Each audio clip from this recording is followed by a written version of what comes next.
নমস্কার। ভিডিও শুরু করার আগে আপনাদের আমার দর্শক বন্ধুদের জানাই নববর্ষের হার্দিক শুভকামনা ও শুভেচ্ছা। আপনারা সবাই ও আপনাদের পরিবারের সকলে আগামী বছরে খুব ভালো থাকুন, সুস্থ থাকুন, আনন্দে থাকুন, সুখ সমৃদ্ধিতে ভরে উঠুক সবার পরিবার। মাতা রানীর কাছে এই প্রার্থনা জানিয়ে ভিডিওটা শুরু করছি। শুভ নববর্ষ ডিয়ার ফ্রেন্ডস। আচ্ছা dear friends, welcome back to my channel my world of words. আমি সৌমি, আমি আপনাদের সবাইকে আমার চ্যানেলে ওয়েলকাম করলাম।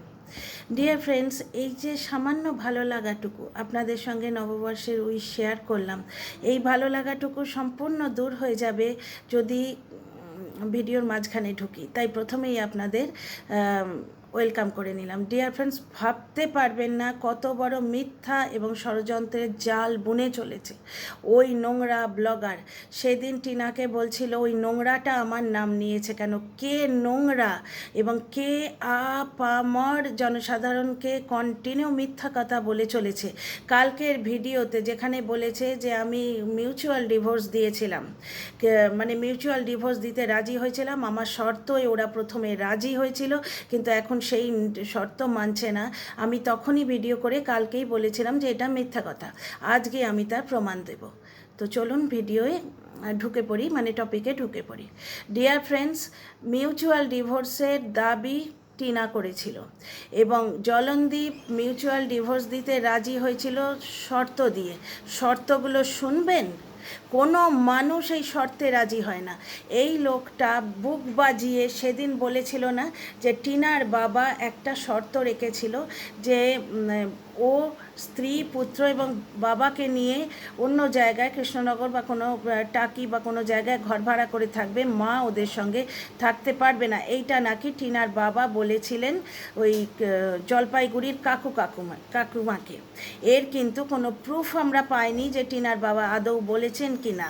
লোকটা শুয়ে বসে ডিগবাজি খেয়ে উল্টি পাল্টি খেয়ে কত ঢং করে ওই কথাটি জগজাহির করেছিল, করে আপনাদের সিম্পাথি লুটেছিল যে এইরকম কেউ বলে মা থাকতে পারবে না, কেন সংসারে মা থাকতে পারবে না। আপনারা একতরফা ওই হোয়াটসঅ্যাপ চ্যাটের ঠুলি চোখে পড়ে রেখেছেন, তো যার জন্যে সমস্ত বিচার বুদ্ধি আপনাদের লোপ পেয়ে গেছে। নোংরা নোংরা নোংরা নোংরা এই একটা আপনাদের চোখে পুড়ে দেয়া হয়েছে। শুধু হোয়াটসঅ্যাপ চ্যাট করাটাই নোংরামো নয় ডিয়ার ফ্রেন্ডস, বদমাইশি, প্রতি মুহূর্তে ঠকানো, প্রতি মুহূর্তে অত্যাচার করা, প্রতি মুহূর্তে মেরে ফেলার ষড়যন্ত্র করাটা কি কম নোংরামো? হোয়াটসঅ্যাপ চ্যাট করার থেকে অনেক বেশি নোংরামো। আর টিনা কমিউনিটি পোস্ট দিয়ে স্বীকার করেছিল। তাই টিনা যদি স্বীকার না করতো তাহলে এই ব্যাপারটাও ডাউটফুল থাকতো যে আদৌ সুদীপ্ত সরকারের সঙ্গে টিনার কি সম্পর্ক আছে কি না। তো ডিয়ার ফ্রেন্ডস, শর্তগুলো শুনুন। সেই দিনও টিনা চুপ করেছিল, আজকে এই মেয়েটার চুপকির কারণ আপনারা বুঝতে পারবেন। এই দেখুন, সেদিন ওই শর্তটা জলনদীপ 3টে না 4টে কন্টেন্ট করেছিল, উল্টে পাল্টে কী ধরনের শর্ত। আমার মা থাকতে পারবে না, ভাবতে পারছেন গ্রামের বাড়িতে আমার মা একা থাকবে, কি বিচ্ছিরি শর্ত, কেন থাকবে, অমুক তমুক বুক বাজিয়ে গাবিয়ে গাবিয়ে বলেছিল। আর জলনদীপ কি শর্ত রেখেছে শুনলে আপনাদের চক্ষু চড়ক গাছ হয়ে যাবে। কালকে এসে বলল আমি পায়ে ধরবো না, প্রথমে মেনে নিয়েছিল, এখন রাজি হচ্ছে না। প্রথম দিনই টিনা বারণ করে দিয়েছিল এই শর্তে রাজি হওয়া যায়। শুনুন শর্তগুলো। প্রথম শর্ত হচ্ছে, বাচ্চাটা যখন জন্মায় তখন ওদের লোকাল পোস্ট অফিসে ওরা বাচ্চার জন্যে কিছু টাকা রেখেছিল, 5 লক্ষ টাকা রেখেছিল, যেটা কিছুদিন পরে বাচ্চার 10 বছর হয়ে গেলে ওটা 10 লক্ষ টাকা হয়ে যাবে। সেটা বাচ্চার জন্যে রেখেছিল এবং সেটা জয়েন্ট অ্যাকাউন্ট ছিল, ঠিক আছে। টিনা এবং জলনদীপের দুজনের সই লাগবে।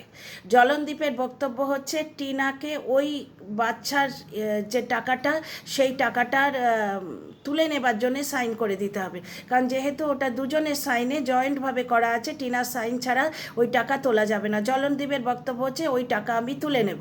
টিনা কেন মিউচুয়াল ডিভোর্সে রাজি হয়নি শুনুন। টিনা এই শর্তে রাজি হয়নি।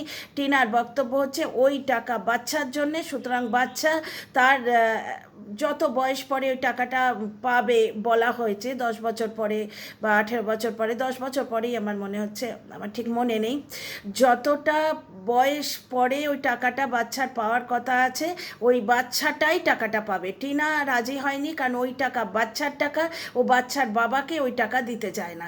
এর আগেও আপনারা সবাই শুনেছেন যে টিনা 5 লক্ষ টাকা বাচ্চার নামে দিতে গেছিলো, যেটি জলনদীপ চুরি করে নিয়েছিল। আমি আপনাদের প্রথম থেকেই বলেছি, কি বাচ্চা কি মা আর বাবার সঙ্গে তো কি সম্পর্ক দেখেইছেন, কারুর জন্যে এ লোকটা ভাবে না, এ শুধু নিজেকে ভাবে। বাচ্চার টাকাও এ হাতিয়ে নিতে চেয়েছিল, টিনা সেইটিতে রাজি হয়নি। দ্বিতীয় শর্ত ছিল গিমা দালাল। গিমা দালালের নামে টিনা যা যা কেস করেছে সব তুলে নিতে হবে। Can you imagine? এই শর্তগুলো পূরণ হলে তবে ও মিউচুয়াল ডিভোর্স দিতে রাজি হবে জলনদীপ। মিউচুয়াল ডিভোর্সের দাবি টিনা করেছিল, ও করেনি, ঠিক আছে। দ্বিতীয় কথা হচ্ছে যে ওই গিমা দালালের ওপর যা যা কেস টিনার তরফ থেকে করা আছে সমস্ত তুলে নিতে হবে। তৃতীয় শর্ত হচ্ছে বাচ্চার সম্পূর্ণ সত্ত্ব ত্যাগ করে দিতে হবে, এমনকি বাচ্চার সঙ্গে দেখা অবধি করা যাবে না, ফোনে কথা অবধি বলা যাবে না। এই 3টে শর্ত ছিল ডিয়ার ফ্রেন্ডস। এই 3টে শর্তে কোনো মা রাজি হতে পারে, কোনো মানুষ রাজি হতে পারে।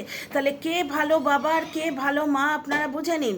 বাচ্চার নামে টাকা জমানো আছে, জলনদীপ সেইটি হাপিস করার হাতানোর প্ল্যান করেছিল, ঠিক আছে, প্রথম শর্তে। দ্বিতীয় শর্তে হচ্ছে যে ও বলেছিল যে ওর যে পোষা দালাল গিমা দালাল, গিমা দালাল, গিমা দালাল, বারবার বলছি, গিমা দালালের ওপর সমস্ত কেসগুলি তুলে নিতে হবে।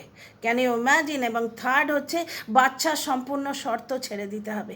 কোনো মা এটাই রাজি হয়? তাহলে এই যে লোকটা কালকে বলল সেটা যে একটা ডাহা মিথ্যে কথা, আপনারা শুনেই বুঝতে পারছেন যে এই শর্তে নাকি তারা প্রথমে রাজি হয়েছিল। টিনা দেনান দেয়ার রিফিউজ করেছিল, টিনার দেনান দেয়া রিফিউজ করেছিল। কালকে রাত্রিরেই আমি গিমা দালালের ভিডিওটা দেখেছি, কিন্তু অত রাত্রিরে আর তার নববর্ষ পড়ে গেছে, তখন 12টা বেজে গেছে। তা নববর্ষের সময় আমার আর ওই ভিডিও রিয়াকশন দিতে ইচ্ছে করেনি। ব্যাপারটা হচ্ছে যে গিমা দালাল নিজের ভিডিওয় বলল এই মাটার মানে এই মেয়েটার মস্তিষ্ক বিকৃতি হয়ে গেছে, কখনো বলছে মিউচুয়াল ডিভোর্স চাই, কখনো বলছে মিউচুয়াল ডিভোর্স চাই না। আমি কালকের ভিডিওয় বলেছিলাম, আমার লাইভে এসে টিনা বলছে ওরা মিউচুয়াল ডিভোর্স দেবে না, ভার্চুয়াল কথা হচ্ছে মিউচুয়াল ডিভোর্স দেবে না, ওই জন্যই এরম শর্ত রেখেছে। কারণ থার্ড শর্ত যেটি, যে ছেলের সম্পূর্ণ সত্ত্ব ত্যাগ করতে হবে, এটা টিনা কখনো পারে? একটা কথা শুনুন ডিয়ার ফ্রেন্ডস, যদি কাস্টাডি জলনদীপও পায় কিন্তু কোর্টের পারমিশন থাকবে, টিনা বাচ্চার সঙ্গে দেখা করতে পারবে, ফোনে কথা বলতে পারবে, ভিডিও কলে কথা বলতে পারবে, ঠিক আছে। এবং টিনা যদি অকেশনালি চায়, মানে সেরকম স্পেশাল কোর্টের পারমিশন নিয়ে হয়তো বার্থডেতে চাইলো যে একবার কোনো একটা বার্থডে আমার সঙ্গে কাটাক আমার ছেলে, কোর্ট কিন্তু ভেবেচিন্তে সে পারমিশন দিলেও দিতে পারে। কিন্তু এই ধরনের শর্ততে সাইন করিয়ে নিলে সারা জীবনের মতো বাচ্চার মুখ দেখা বন্ধ হয়ে যাবে টিনার। এইটি জলনদীপ দিয়েছিল শর্ত। জলনদীপ তাহলে ওই কথাটা নিয়ে অত নোংরামো কেন করেছিল? যখন টিনার বাবা বলেছিল, আদৌ বলেছিল কিনা ডাউট আছে, ডাউটফুল এভরিথিং, কারণ টিনা কিচ্ছু বলে না। এই কথাগুলো আমি বললাম এবং স্যার বলেছেন, সেই জন্যে মানে স্যার নিজের ভিডিওয় বলেছেন, আপনারা দেখুন গিয়ে লিটল স্মাইল ভিডিওটা চ্যানেলে স্যার বলেছেন, তাই মানে জানা যাচ্ছে ব্যাপারগুলো। টিনা কিন্তু বলেনি। তাহলে মেয়েটার শান্ত স্বভাব এবং রিজার্ভ নেচারের ওপর আপনাদের এবার কি ভরসা হচ্ছে? 8 মাস সে কেন চুপ করে আছে? কিভাবে তাকে চুপ করিয়ে রাখা হয়েছে? কিভাবে মানে আরও অনেক ব্যাপার আছে, ধীরে ধীরে জানতে পারবেন। আমি কেন বলি, যাদের ব্যাপার তারাই বলুক, আমার না অধিকার আছে না পারমিশন আছে, ঠিক আছে। কিভাবে মেয়েটাকে 8 মাস চুপ করিয়ে রাখা হয়েছে এবং প্রতিনিয়ত তাকে বেছে খাওয়া হয়েছে, কেমন মা কেমন মা, ছেলের কথা বলে না। আজকে যখন ছেলের কথা বলছে তখন কেউ পুঁটলি বলছে যে সম্পত্তির জন্যে বলছে, কোনো পিটুলি বলছে যে কিসের জন্যে বলছে, ভিউজের জন্যে বলছে। আচ্ছা পিটুলি, একটা পিটুলি আছে, একটা বুড়ি হোম মেকার পিটুলি, বুঝতে পারছেন? তার মানে থামনেলে আছে টিনার এক বোনের নাম নিয়ে, বোন বা ভাইজি এদের সম্পর্কগুলো বুঝি না আমি, ছোটি ঠাম্মির মেয়ে দিশা বোধহয় মেয়েটার নাম, পুক্কু যাকে বলে ডাকনাম, থামনেলে দিয়েছে। পুক্কুর সঙ্গে আমার কথা হলো, ভিডিওটা দেখে দেখবেন পুক্কুর সাথে কোনো কথা হয়নি। ফেসবুকে প্রত্যেকের সামান্য কিছু দেয়া থাকে, কি বলে ওটাকে, সামান্য কিছু অ্যাবাউট দেয়া থাকে, মানে কিছু হোয়ারঅ্যাবাউটস দেয়া থাকে। তার হাজব্যান্ড কোথায় কাজ করে, ছোটি ঠাম্মির হাজব্যান্ড মানে টিনার ছোট দাদু যে, তিনি কোথায় কাজ করেন এবং মেয়েটার ভবিষ্যৎ কী চিন্তাভাবনা সেইটুকু শুধু বলেছে। তারপর কি বলছে, মনে হচ্ছে ও উপোস করেনি। আমার কিন্তু মনে হচ্ছে ও উপোস করেনি, কারণ যার সবসময় মুখ চলে সে কখনো উপোস করতে পারে? এই কথাগুলোর কোনো যুক্তি আছে? যার সবসময় মুখ চলে সে কখনো উপোস করতে পারে? তাহলে আমরা কি বলতে পারি যে এই মহিলা 24 ঘন্টা কন্ট্রোভার্সি জোনে এসে মিথ্যে কথা বলে। তো কোনো দিন কালে ভদ্রে যদি বাই চান্সের মুখ দিয়ে সত্যি কথা বেরিয়ে যায়, আমরা কি বলবো? 24 ঘন্টা যে সত্যি কথা মিথ্যে কথা বলে সে কখনো সত্যি কথা বলতে পারে? মানে নোংরামোর একদম চূড়ান্ত। টিনাকে কিভাবে বেঁচে খাওয়া হচ্ছে দেখুন। তারপরে এই রকম আজগুবি গল্প দিয়ে ভরে গেছে বাকিটা। কোনো রকম কোনো অথেন্টিসিটি নেই, কিচ্ছু নেই।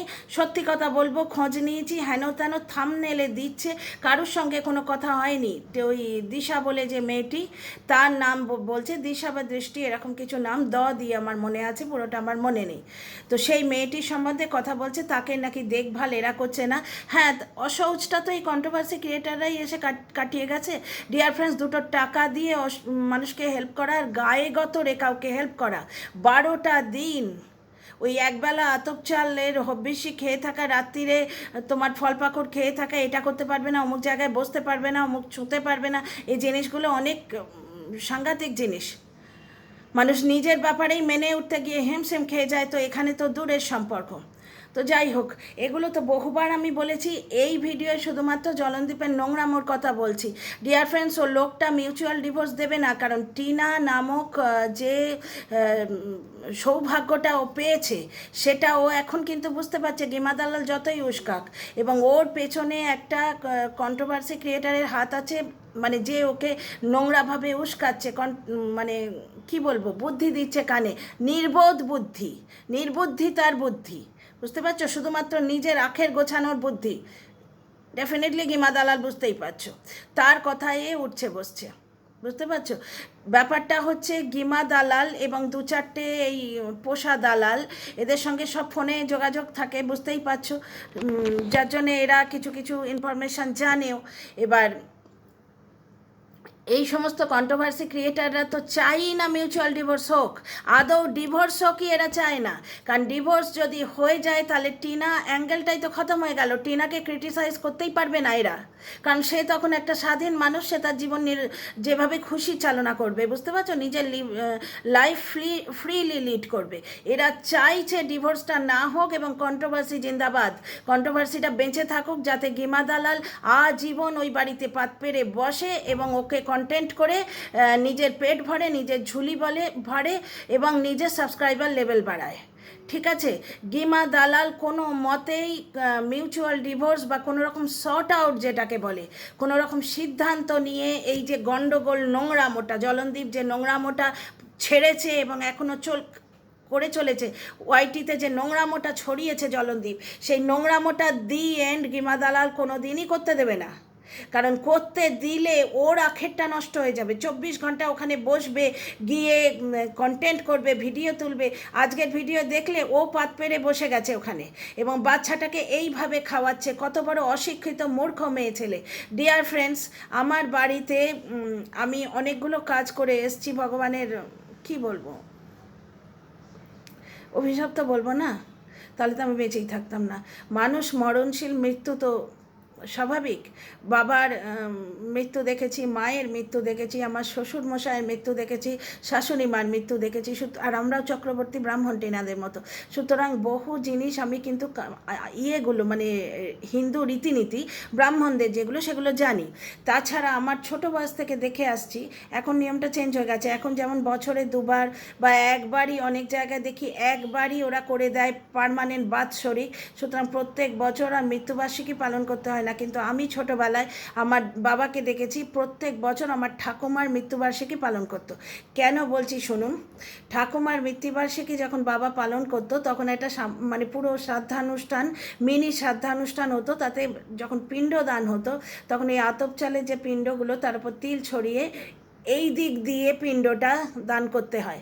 বুঝতে পারছেন আমি কি বোঝাতে পারছি? এই দিকে আমরা খাই তো এইভাবে, এই দিক দিয়ে আমরা দিই, খাবার দিই, সমস্ত কিছু। আর পিণ্ডদান এই দিক দিয়ে হয় ঠিক এইভাবে, গয়াং গচ্ছ কাশিং ব্রজ, এইভাবে করতে হয় জিনিসগুলো। চোখে দেখে এসছি, ব্রাহ্মণ ঘরের মেয়ে, ব্রাহ্মণ ঘরের বউ। গয়াং গচ্ছ কাশিং ব্রজ, যার জন্যে কখনো কোনো মানুষকে এইভাবে খাওয়াতে নেই বা এই দিক দিয়ে খাবার দিতে নেই। খাবার সবসময় এই দিক দিয়ে দিতে হয় এবং এই দিক দিয়ে খাওয়াতে হয়। টিনার ছেলেকে আজ ওই মূর্খ দালাল স্বচ্ছন্দে এইভাবে খাওয়ালো, কারণ খাওয়ানোটা তো তার পারপাস নয়। টিনার ছেলে বরাবর নিজের হাতে খায়, টিনা যখন ছিল ভালোভাবে খাইয়ে দিত। ও টিনার ছেলেকে কাছে নিয়ে বসে ওটা ভার্চুয়ালি ভিডিওতে পোস্ট দিচ্ছে। ডিয়ার ফ্রেন্ডস, এই পোস্ট দেয়া এবং এই ভিডিওগুলোই জলনদীপের সর্বনাশ করছে।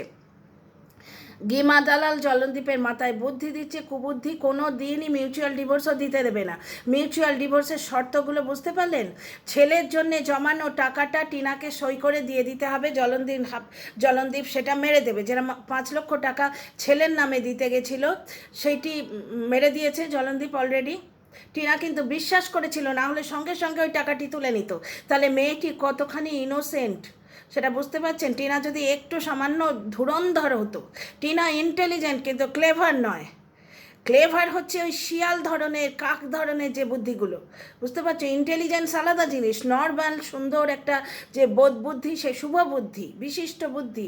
আমরা নবরাত্রিতে কি পড়ি? বিশিষ্ট বুদ্ধি কারিণীম ভজামি বিন্ধবাসিনীম। সেই বিন্ধবাসিনী আমাদের যে বিশিষ্ট বুদ্ধি দেয় সেইটাকে ইন্টেলিজেন্স বলে। আর নোংরামো চ্যাংরামো যে বুদ্ধিগুলো, ধূর্ততা, সেই কালেকে চালাকি, সেইটাকে বলে ক্লেভারনেস। ক্লেভারনেস এই মেয়েটার কখনো নেই। তাহলে যেদিন ও বাড়ি থেকে বেরিয়ে এসেছিল, নিজের অ্যাকাউন্ট থেকে টাকাগুলো সিকিউর করে বাবার অ্যাকাউন্টে, মায়ের অ্যাকাউন্টে কোথাও একটা রেখে দিত। ও যখন জানছে যে আমার অ্যাকাউন্টের এটিএম কার্ডটা এবং পাস যে ইয়েটা সেটা জলনদীপের কাছে আছে, এটিএম কার্ডের ওই যে পিনটা ওইটা চেঞ্জ করে দিলেই তো হয়ে যেত। অবশ্য টাকা তোলা 14 তারিখ থেকে হয়ে গেছে, মানে টিনাকে তাড়ানোর প্ল্যান 14 তারিখ থেকে হয়ে গেছে, যেদিন সালিশি সভা বসেছিল। বুঝতে পারছো? টিনা যেই বলে দিয়েছে আমি আর ব্লগে আসবো না, সঙ্গে সঙ্গে টিনার মানে প্রয়োজন ওই লোকটার কাছে ফুরিয়ে গেছে। ওর শুধু একটাই ব্যাপার ছিল, টিনার চ্যানেল হাতাবো, টিনার যেটুকু খুঁতকুড়ো পয়সা আছে নানা রকমভাবে সেটা হাতিয়ে নেবো, ছেলে হাতাবো। ইয়েতেও তাই দিয়েছিল। 3টে শর্ত আমি আর একবার বলছি। ছেলের নামে যে টাকা লোকাল পোস্ট অফিসে ওরা জমা করেছিল কিছু বছরের জন্য, 5 বছরের জন্য, যেটা টিনার সই ছাড়া ওরা তুলতে পারবে না, সেই টাকাটা দিয়ে দিতে হবে, মানে সই করে দিতে হবে। জলনদীপ ওই টাকাটা তুলে নেবে। গিমা দালালের ওপর সমস্ত কেসগুলো তুলে দিতে হবে। আর ছেলেকে নিঃশর্তে দান করতে হবে। কাস্টাডি যদি টিনার এগেনস্টেও যায়, যদি জলনদীপও কাস্টাডি পায়, তাহলেও কিন্তু কোর্ট টিনাকে অ্যালাউ করবে ফোনে কথা বলতে, ভিডিও কলে কথা বলতে এবং দেখা করতে। এছাড়া আমি জানি স্পেশাল পারমিশন নেওয়া যায়, যে কোনো একটা দিন হয়তো টিনা বললো যে আমার ছেলের সঙ্গে দেখা করতে বড্ড ইচ্ছা করছে, এমনিতে তো দেখা করার পারমিশন থাকবেই। কিন্তু নিঃস্বার্থভাবে সত্য ছেড়ে দিলে, মানে বুঝতে পারছো, ছেলেটি জীবনের মতো মুছে গেল মায়ের জীবন থেকে। কোনো মা রাজি হয়? এইটা ছিল মিউচুয়াল ডিভোর্সের শর্ত। টিনা নাকি এটি প্রথমে মেনে নিয়েছিল। এটা সম্পূর্ণ সদৈব মিথ্যে কথা, সর্বৈব মিথ্যে কথা, সম্পূর্ণ সর্বৈব মিথ্যে কথা। লোকটা প্রতি মুহূর্তে মিথ্যে কথা বলে। এরম অজস্র মিথ্যে আমি ধরিয়ে দিতে পারি। আজকে এর একটি মিথ্যে বলেছে, যেটি আমি প্রমাণ সহ নেক্সট ভিডিওতে ধরিয়ে দেব। See you in the next video.